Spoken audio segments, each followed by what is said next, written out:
नमस्कार, मेरा नाम अनूप नारायण सिंह है और आप बिहारी खबर के डिजिटल प्लेटफॉर्म को देख रहे हैं। 12 जून को पटना में विपक्षी दलों के तमाम बड़े नेता नीतीश कुमार की अगुवाई में मिशन 2024 की तैयारी के लिए जुटेंगे। यह पहला मौका होगा जब नीतीश कुमार की अगुवाई में देश के तमाम बड़े क्षेत्रीय दल और विपक्षी दल एक साथ पटना में बैठेंगे और इस पर बातचीत होगी। इस आशय की जानकारी बिहार के वित्त मंत्री विजय कुमार चौधरी ने दी। आज पत्रकारों से बातचीत करते हुए विजय चौधरी ने कहा कि यह काफी खुशी का माहौल है कि देश में एक ऐसी सरकार को रोकने के लिए तमाम विपक्षी दल एक मंच पे आ रहे हैं जो तानाशाही तरीके से देश में अपना एजेंडा थोपना चाहती है। उन्होंने कहा कि नीतीश कुमार नेता होंगे या कौन नेता होगा ये तो बाद में डिसाइड कर लिया जाएगा, पर एक बात तो साफ है कि आज देश के तमाम विपक्षी दल इस बात को समझ रहे हैं कि देश में लोकतंत्र का गला घोटने का काम किया जा रहा है। कई सारे ऐसे फैसले लिए गए हैं जो जन विरोधी हैं। क्या कुछ कहा विजय कुमार चौधरी ने, देखिए इस रिपोर्ट में।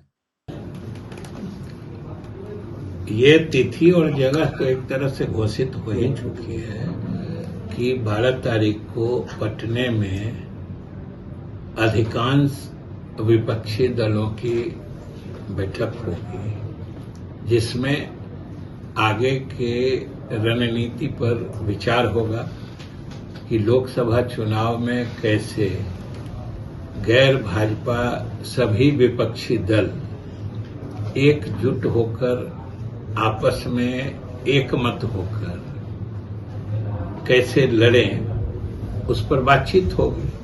क्योंकि अब ये बात लगभग सभी मान चुके हैं कि अगर सभी दल एकजुट हो गए तो फिर भाजपा वापस सत्ता में नहीं आ सकती है। यह लगभग सब लोग अब आश्वस्त हो चुके हैं। देखिए, ये हमसे पूछते हैं व्यक्तिगत रूप से, तो ये आप मीडिया वालों का कमाल है, क्योंकि जो हमारे दल के सदस्य ही नहीं हैं। आपको किसने कहा कि वो हमारे दल के सदस्य हैं? सवाल अब कहा हम कहें कि हम भाजपा से इस्तीफा दे रहे हैं, तो आप भाजपा से पूछने चले जाइएगा कि ये बयान चलाने से पहले कंफर्म कर लेना चाहिए जो सही में वो उस दल में है कि नहीं है। आप सब लोग जान रहे हैं कि वो कभी पहले इस दल में थे और अभी जो सदस्यता अभियान चला है उसमें वो प्रारंभिक सदस्य भी नहीं बने थे। तो मतलब है कि स्वाभाविक रूप से वो पार्टी से काफ़ी पहले से अलग हो चुके थे। तो ये तो अब आप लोगों पर निर्भर करता है जो कौन सी खबर चलाते हैं। आप तो खबर में मतलब सेंसिटिविटी देखते हैं, जो कौन खबर सुनने में ज़्यादा लोगों को मैंने संवेदनशील लगेगा।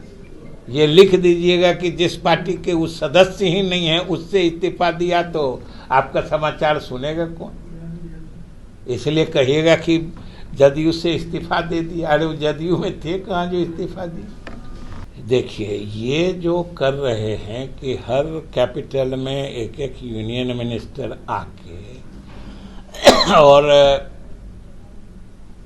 9 साल बेमिसाल नारे गढ़ने में और बिना किसी बात के शब्दाडंबर से एक माहौल खड़ा कर देने में, तो भाई इनको महारत है, उसमें कोई उसको चैलेंज भी नहीं कर सकता है। क्योंकि अभी आपने देखा कि सेंगोल का मामला देखा ना, कि सेंगोल को कह दिया कि ये राज्य सत्ता के हस्तांतरण का प्रतीक है। राज्य सत्ता का हस्तांतरण का प्रतीक रहता तो सदियों से वो जाता है। और इसकी तुलना हमको तो आश्चर्य लगता है कि मीडिया के माध्यम से भी चोल वंश, ब्रिटिश साम्राज्य में जो अभी चार्ल्स का राज्यारोहण हुआ था, अरे भाई उसमें सेप्टर यानी राजदंड जो कहते हैं वो तो खानदानी चीज होती है, या चोल वंश में वो परंपरागत चीज होती है। एक पीढ़ी से दूसरे पीढ़ी तक वही एक ही राजा के सहयोग से पूरे देश के मति को, पूरे देश की सोच को एक अलग दिशा में निकाल देने का, अलग दिशा में बहा देने का, तो भाई उनको महारत है। और सहयोग आप लोगों का हो जाता है। कैसे भर दिन चलाते रहे बिना उसका इतिहास भूगोल जाने। जो सेंगोल कोई राज्य सत्ता के हस्तांतरण का प्रतीक नहीं होता है, कहीं तो आप लोगों ने खोजा नहीं, बस सेंगोल और दिखाते दिखाते भर दिन दिखाते चले गए। तो यही है कि हमारे यहाँ अभी देखिए जाके ऑस्ट्रेलिया में गांधी जी की मूर्ति का अनावरण किए ना, और देश से गांधीवाद मिट रहा है। देश से गांधीवाद मिट रहा है और विदेश में जाके गांधी की मूर्ति का अनावरण कर रहे हैं। यही तो खासियत है और यही तो 9 साल बेमिसाल है, सही माने में बेमिसाल।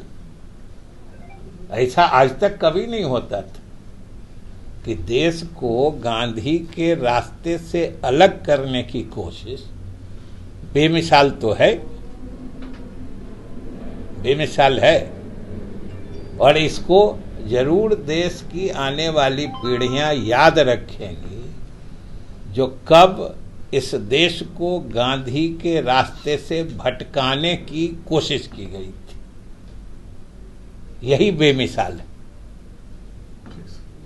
महाविद्या global school, education for new generation, जहां मिले आपके बच्चे को शिक्षा भी, संस्कार भी। Co-curricular activities, yoga, e library, play school, indoor games, sports, smart classroom, cricket academy और एक्सीलेंट एकेडमीज का परफेक्ट मेल। Registration open. Mahavidya global school, NH 139 near AIIMS, Phulwari Sharif, Patna.